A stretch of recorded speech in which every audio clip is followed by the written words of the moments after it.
40 Days for Life for 11 years has made a lot of people mad, and man, did we see it more this fall than we ever have. It was absolutely unprecedented persecution. We don't cry wolf at 40 Days for Life. We don't sit there and whine and complain when people give us the middle finger or tell us to get a life or whatever they yell. That's not how we work.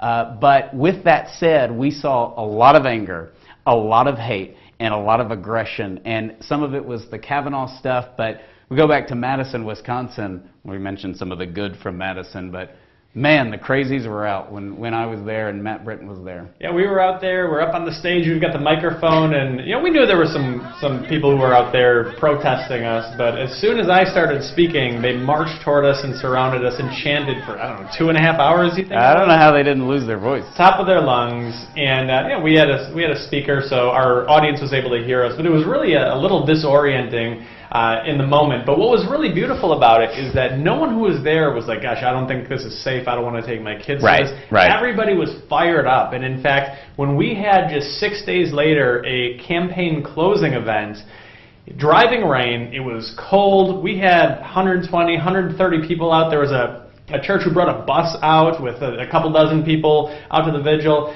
And I think we see that this persecution always backfires. It backfires because it moves pro-lifers to stand firm and steadfast in their resolve. And it also backfires because, as you saw in Rochester, New York, when it takes place during business hours especially, Planned Parenthood doesn't want any part of these protesters around. And this is definitely the part of the webinar tonight where you can laugh or mention your comments on you can laugh at us anyways, but if you get on the chat, give us your feedback on any persecution you saw or your reaction to what I'm about to tell you, because when I was in Rochester, they come out, these anarchists, which ironically are organized. I thought anarchy meant no government. They sure do want a lot of government funding and imposition of abortion. They're very lame anarchists. Yeah. They plan their events. But anyways, they come out and they bang pots and pans, and there's families and children out praying and in front of this Planned Parenthood in Rochester, New York, and there's no decency. You can use your imagination, but they're screaming at people, they're yelling at us, they're banging pots and pans, they're waving flags, they're having these chants that just go on and on and on. By the way, the chants have not changed for 30 years in the pro-abortion movement, but it's all the same stuff, and it boils down to it just being noise.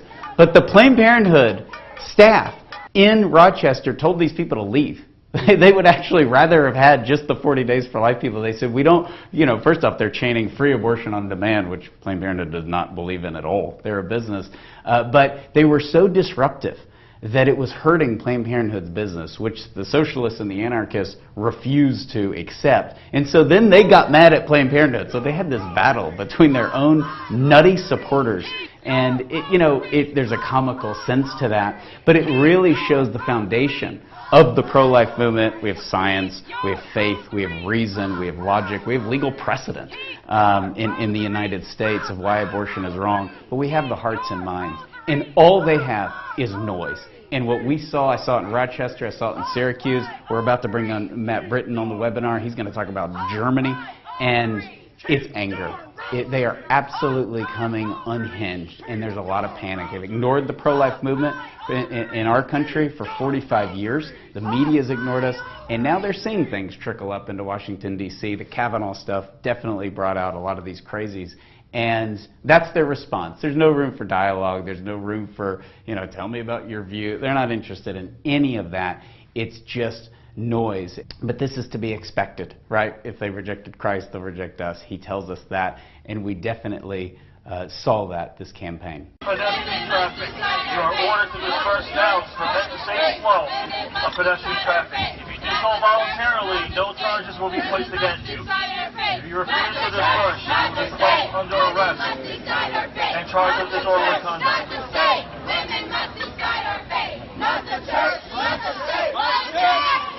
This is the New York City Police Department. You are unlawfully obstructing pedestrian traffic. You are ordered to disperse now to prevent the safe flow of pedestrian traffic. If you do so voluntarily, no charges will be placed against you. If you refuse to disperse, you will be placed under arrest and charged with disorderly conduct. So you saw in that footage of Matt Britton, our board chair, was there. And overall, the disclaimer part of this, right, is that 99.9% of the time at a 40 Days for Life campaign, you never see that. It's one of the reasons it's grown, the pro-abortion activism, if you will, at the grassroots level is dead. And these people got fired up about Kavanaugh, so they came out, and it was beautiful in Madison. After that, as they were shouting, we saw the entire crowd for 40 Days for Life get down and kneel and pray in response as they shouted. Yeah, the entire crowd, including about 80 or 100 children. Yeah, there were a lot of kids. Noticeably absent on the socialist death side there. That's right. And they kept saying, we're younger, we're stronger, as you saw. We'll be here longer. We'll be here longer, and other witty remarks. But they weren't, because it was a 24/7 campaign. And they didn't stay when it got colder and darker and lonelier out there. And I don't know if they were paid, but in some places we know that they are. And they're out there until the clock runs, or maybe for 40 minutes, or maybe for 4 hours, but not for 40 days, because there's no cause, right? Well, you mentioned the paid, and there's a lot in the media, George Soros paying activists to do all sorts of things. And you did go to New York. Yeah. And there were a lot of these people out there, and they were paid. They were. They confirmed there. They had been out there. The same folks are coming out, and they get paid. And then when we got to the famous Bleecker Street Planned Parenthood, they walked right over and shook hands and teamed up with the so-called escorts and what have you. That's right. But I mean, there's a monk and literally, priest, yeah, literally, and holding up the crucifix, and they're blocking the road. And this goes on for about 10 minutes. The sergeant from the NYPD is shouting, this is the NYPD. You're a former prosecutor, so these guys. Yeah, and I mean, frankly, the fact is we tell everybody in the Statement of Peace and the training, you can't block someone's way. Part of us being out there is that the police are on our side. They're upholding the law. But they did. And then they would move, which you didn't see. They would move 2 feet and then say, see, we're moved. Or they would walk. Yeah, it was like high school. It's all petulant, yeah. That's right. So those protesters, well, before I went up to New York City, a couple of people said, you're going to New York? They're pro-lifers in New York? They have God in New York? You're going to Hartford? Yeah, exactly. And they do. And it can be the darkness, and you can lose hope. And what I told those people when I talked in New York, yes, there are pro-lifers here. Yes, there are people that love the Lord. Yes, but if you stop doing this, if the protesters weren't out there, you wouldn't be winning. And there were hundreds, maybe 300 pro-lifers out there with 40 Days for Life on that first Saturday, they called it.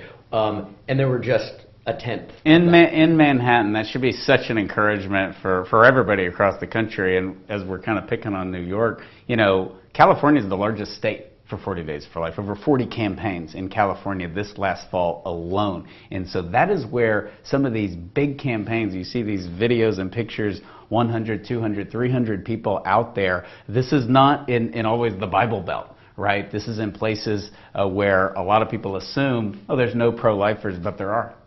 Yeah, and Sean, you would know better than me because, like you said, I was the DA for my county back when y'all were out here in front of this building, the 40 Days for Life headquarters. But the rhetoric has changed. I was out there in front of the Manassas Clinic before it closed, and it was a lot of, is it a woman's right? Is abortion health care? When reproductive rights. Reproductive rights. And it's changed in the last 4 or 5 years to Satanism and hate speech and blocking our way and violence. And of course, that would be their tool. Ripping an innocent baby from the womb is cutting them apart is violent. I meet so many people. We've had 300,000 people participate. Had a lot of men and women who are 30 or 40 years older than me say, this is 40 Days for Life was the first time I ever felt persecuted as a Christian. And that's what we're promised, right? That's what we're promised. That's how you know we're winning. And, you saw the spiritual warfare, which is at every campaign, but big time in Germany. I was with Robert Cahoon, the Frankfurt campaign, where what I'm about to tell you happened. Satanists and awful things with the cross and the holy crucifix. They texted me pictures from the end, and there were 3 and 4 and 5 times as many people as when we were there in response. And what happened is they've been there for a long time. They have a lot of great Germans and Croatians, actually, praying there in front of this awful abortion facility. It's actually a very nice office park, and these guys, paid people, we understand, they're very well-known gay rights activists in Germany. And they were dressed, one of the men was dressed like a Catholic cardinal, and one of the men was dressed like a nun.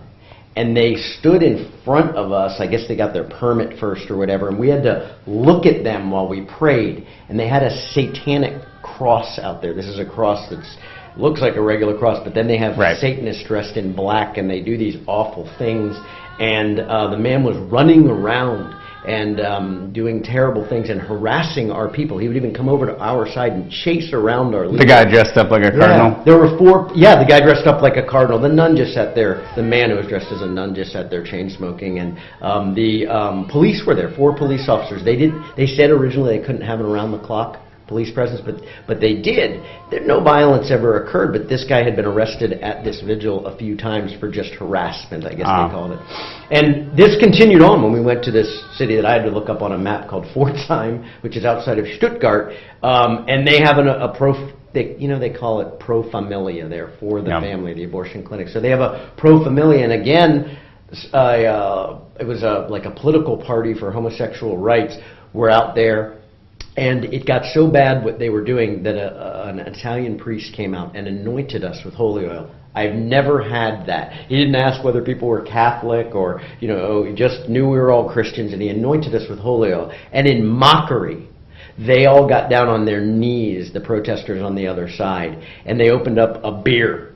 And they anointed people with beer, and they were chanting to the same holy hymns that we were singing, these awful words in German, and they had signs that you wouldn't believe, and I had them translated for me, but I won't say it here. And again, I knew that we were winning. There is panic going on the other side, and praise God for that. God is always good. Whether something good happens to us or whether something bad, He's always in God's plan. We just have to embrace it. And I love the joy of seeing those people out there. And we always have kids on our side, and it just shows, like, they have no succession plan, Sean. We have a succession plan.